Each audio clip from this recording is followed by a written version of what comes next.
मां संतोषी के हाथ में एक दीप, तिलसोत जैसा दीप का भाव प्रकट हुआ, जो मां सुशीला का पुत्र कहलाया। वही दीप सम्मुख में जब लिया गया, मां सुशीला के स्तन से जो दूध जड़ा वो दीप में गिरा। दीप में गिरते गिरते दूध का जो जल था वो प्रवाहित हो गया, उससे गर्द उत्पन्न हो गया और उसमें आप रूप ज्योति उत्पन्न हुई। आप रूप ज्योति उत्पन्न।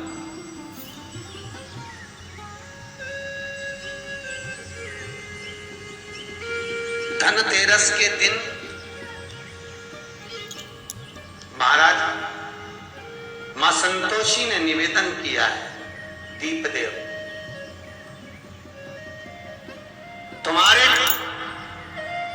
जब तक तुम्हारी ज्योति प्रकट रहेगी, प्रकाश रहेगा, जिस देवता का आवाहन कर कर दीप जलाया जाएगा, उतनी देर तक मैं वर देती हूं वो देवता उस दीप पर खड़ा मिले।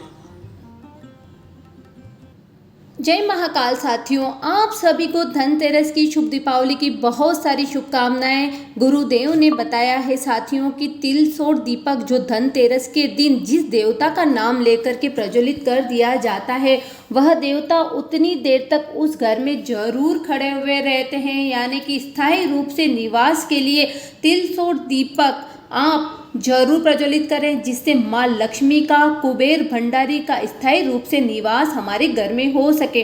तिलसोट दीपक इस तरह से होते हैं, छोटा बड़ा विभिन्न आकृति के हो सकते हैं, विभिन्न धातु के हो सकते हैं, किसी में मोर बना होगा तो कोई इस तरह से सिंपल होगा। मुख्य रूप से बात यह है कि जो लंबा हो, स्टैंड हो और उसके ऊपर कंगूरे निकले हुए हो, इस तरह से वह तिलसोट दीपक होता है।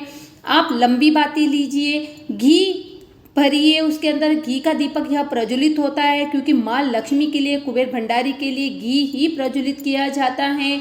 लंबी बाती रखें और जो लो है, अगर आप सिर्फ एक ही बाती लगा रहे हैं तो उस बाती का मुख, उस लो का मुख उत्तर दिशा की तरफ रखें।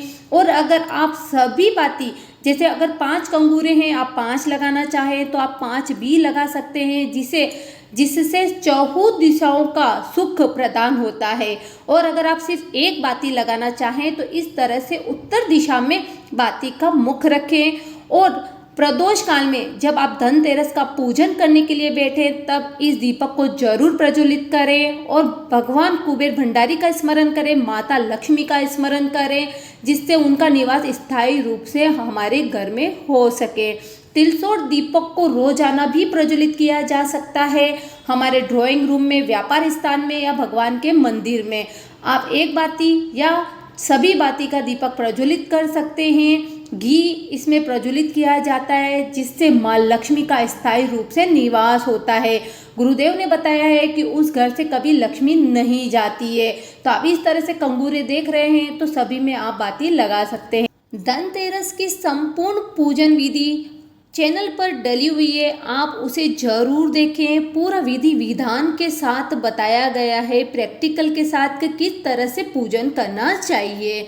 साथियों, उम्मीद करती हूँ वीडियो जरूर पसंद आया होगा। चैनल को जरूर सब्सक्राइब करें। महाकाल बाबा सबकी कामना पूरी करें। इसी के साथ हर हर महादेव।